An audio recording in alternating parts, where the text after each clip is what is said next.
दोस्तों अगर वीडियो पसंद आए तो वीडियो को लाइक करें। चैनल पर पहली बार आए हैं तो चैनल को सब्सक्राइब करके बेल आइकन को प्रेस करना ना भूलें, जिससे हमारी सबसे पहले वीडियो आप देख सकें। दोस्तों, कहानी शुरू होती है सुनीता जी से। सुनीता जी अपने 3 बेटे राजेश, रमेश और मुकेश के साथ रहती थीं। तीनों भाई एक दूसरे से बहुत प्यार करते थे। ये देखकर सुनीता जी को भी बहुत अच्छा लगता था और वो हमेशा इस बात से खुश रहती थीं कि मेरे तीनों बेटे एक दूसरे के साथ हमेशा मिलजुल कर रहते हैं, कभी लड़ाई झगड़ा नहीं करते। और वो हमेशा सुनीता जी का हाल पूछते रहते थे और वो बहुत सेवा में लगे रहते थे, जिसके कारण सुनीता जी बहुत खुश रहती थीं। राजेश, रमेश और मुकेश की अभी शादी नहीं हुई थी, लेकिन तीनों अपनी अपनी प्रेमिका से प्यार करते थे, जिनका नाम था पूजा, काजल और पिंकी। लेकिन वे तीनों अपनी माँ को बताने से डरते थे और एक दूसरे से भी ये बातें नहीं बताते थे। लेकिन एक दिन की बात है, वे तीनों भाई यानी राजेश, रमेश और मुकेश सबसे छिपते छिपाते अपनी अपनी प्रेमिका से मिलने जाते हैं।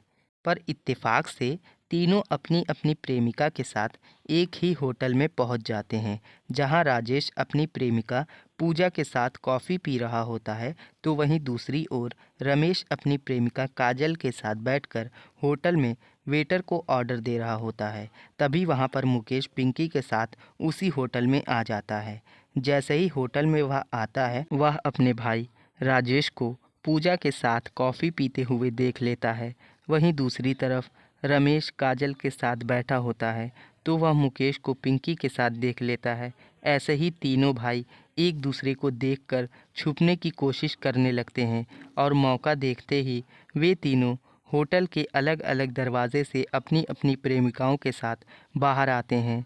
लेकिन बाहर आते ही तीनों फिर से एक दूसरे के सामने आ जाते हैं। तभी काजल उनको देखकर खुशी से बोलती है, अरे तुम दोनों यहाँ।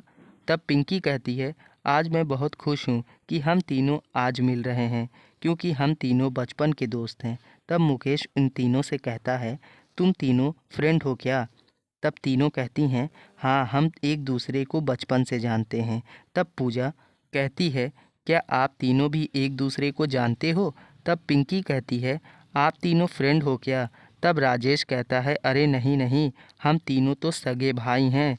यह सुनकर काजल, पूजा और पिंकी बिल्कुल हैरान हो जाती हैं और उन तीनों को समझ आ जाता है कि यह तीनों एक दूसरे से क्यों छुप रहे थे, और सभी ज़ोर ज़ोर से हंसने लगते हैं और वहाँ से अपने अपने घर जाने लगते हैं। लेकिन सुनीता यानी कि रमेश, राजेश और मुकेश की माँ उन तीनों को अपनी अपनी प्रेमिकाओं के साथ देख लेती है और उनके बारे में सारी जानकारी निकलवाती है और उसके बाद पंडित जी से उन तीनों के रिश्ते के बारे में बात करने के लिए कहती है। ऐसे ही एक शाम जब तीनों बेटे घर आते हैं, तो उनकी माँ अपने बेटे की प्रेमिकाओं की फ़ोटो दिखाकर उन तीनों बेटों से कहती हैं, ये देखो बेटा, तुम तीनों के लिए रिश्ते की फ़ोटो आई है और तुम तीनों पसंद करके बताओ कि किसे कौन सी पसंद है। तभी तीनों बेटे कहते हैं, हमें ये रिश्ता पसंद है। और उनकी माँ कहती हैं, मुझे सब पता है, तभी तो मैंने तुम्हारी पसंद को पसंद किया। और तुम लोगों को क्या लगा था, मुझे कुछ पता नहीं चलेगा? अरे बेटे, माँ हूँ मैं तुम्हारी। और इतना सब कुछ होने के बाद वह तीनों अपनी अपनी शादियों की तैयारी करने लगते हैं और वह बहुत खुश हो जाते हैं। और अब अनीता जी उन तीनों के घर जाकर अपने बेटों का रिश्ता पक्का कर देती हैं और पंडित जी से शुभ मुहूर्त निकलवा कर उन तीनों की शादी तय कर देती हैं।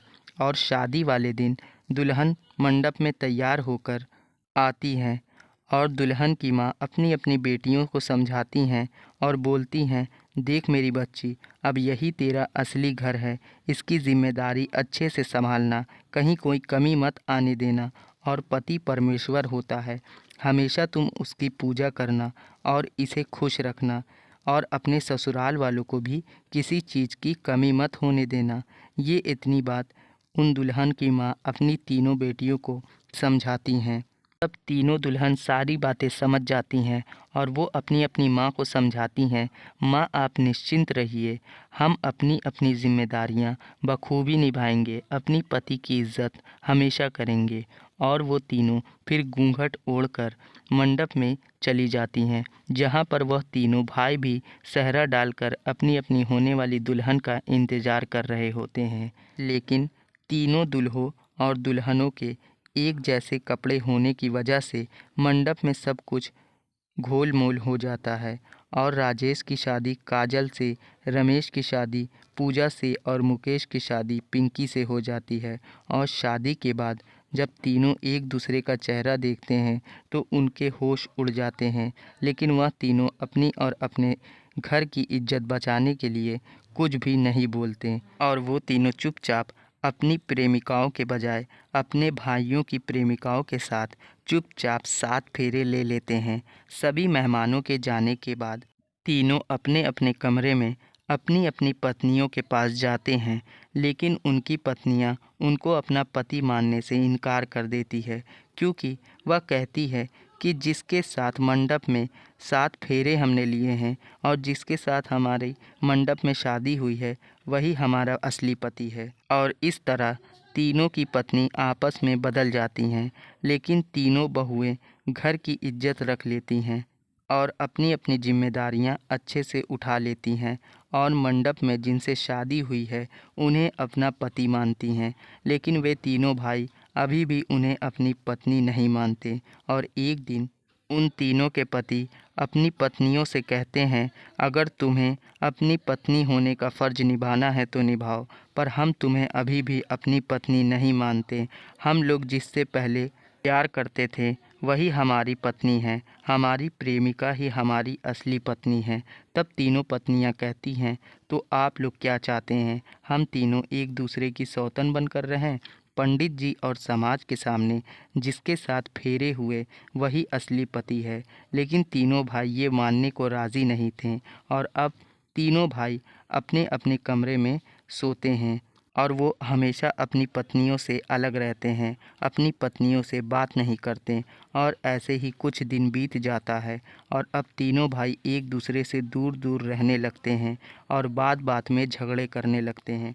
तभी राजेश मुकेश से कहता है, सुनिए भैया, अगर आपकी प्रेमिका मेरी पत्नी है तो मेरी प्रेमिका भी रमेश भैया की पत्नी है और हम तीनों एक ही दर्द से गुज़र रहे हैं। और तीनों भाइयों में अब नफ़रत की दीवार खड़ी होने लगती है और अपने बच्चों को इस तरह नाखुश देखकर सुनीता जी यानी उन तीनों की माँ बहुत दुखी होती हैं और वह इस बात को सोच सोच कर रोने लगती हैं कि काश शादी वाले दिन उन्होंने थोड़ा सा ध्यान दिया होता तो आज इतनी बड़ी गलती ना होती, आज 6 ज़िंदगियां बर्बाद ना होती। और वह अपने तीनों बेटों से माफ़ी मांगते हुए कहती हैं, बेटा अपनी माँ को माफ़ कर दे, अगर मैंने उस दिन थोड़ा सा ध्यान दिया होता तो आज ये दिन मुझे देखने को नहीं मिलता। अरे मुझे तो खुशी इस बात की है कि मेरी बहुओं ने मेरी बेटी बनकर मेरे घर की इज्जत बचा ली और दुख इस बात का है कि मेरे बेटे अपने होकर भी पराए बन गए और भाई होकर भी एक दूसरे के दुश्मन बन गए हैं। अरे बेटा, जब शादी पूरे रीति रिवाजों से हो ही गई है तो इसे मानने में ही भलाई है। अरे लड़ाई में क्या रखा है, अपने होकर भी अपनों से लड़ो। तब तीनों बहुएं कहती हैं, जी हाँ माँ जी, बिल्कुल सही कह रही हैं आप। अब जिससे जिसकी शादी हो गई है वही उसकी धर्म पत्नी है। और अपनी माँ की बात सुनकर तीनों लड़कों को अपनी अपनी गलतियों पर एहसास हो जाता है और वह उनसे माफ़ी मांगते हैं और साथ ही अपनी अपनी पत्नियों को दिल से स्वीकार कर लेते हैं। और कुछ दिनों बाद तीनों अपनी अपनी पत्नियों के साथ लंदन घूमने चले जाते हैं और फिर अपनी अपनी ज़िंदगी में खुशहाल रहने लगते हैं। तो दोस्तों, देखा आपने, एक छोटी सी लापरवाही की वजह से कितनी बड़ी गलती हो गई। तो हमें ये हमेशा याद रखना चाहिए कि कोई भी काम हो हमें उसे पूरे मन लगाकर और थोड़ी सी भी लापरवाही ना हो यह ध्यान देना चाहिए। तो दोस्तों, ये कहानी आपको कैसी लगी ये आप हमें कमेंट बॉक्स में ज़रूर से बताएं। आप कहाँ पर रहते हैं और किस ज़िले से इस वीडियो को देख रहे हैं, कमेंट बॉक्स में हमें बताना ना भूलें। दोस्तों, अगर हमारे चैनल पर आप पहली बार आए हैं तो नीचे रेड कलर का सब्सक्राइब बटन दिया गया होगा, वहाँ से उसे दबा दें ताकि जो भी कहानी हमारे चैनल पर आए उसे आप सबसे पहले देख सकें और ये कहानी पसंद आए तो दोस्तों इस वीडियो को लाइक करना ना भूलें। अगली वीडियो में फिर मिलूँगा। धन्यवाद।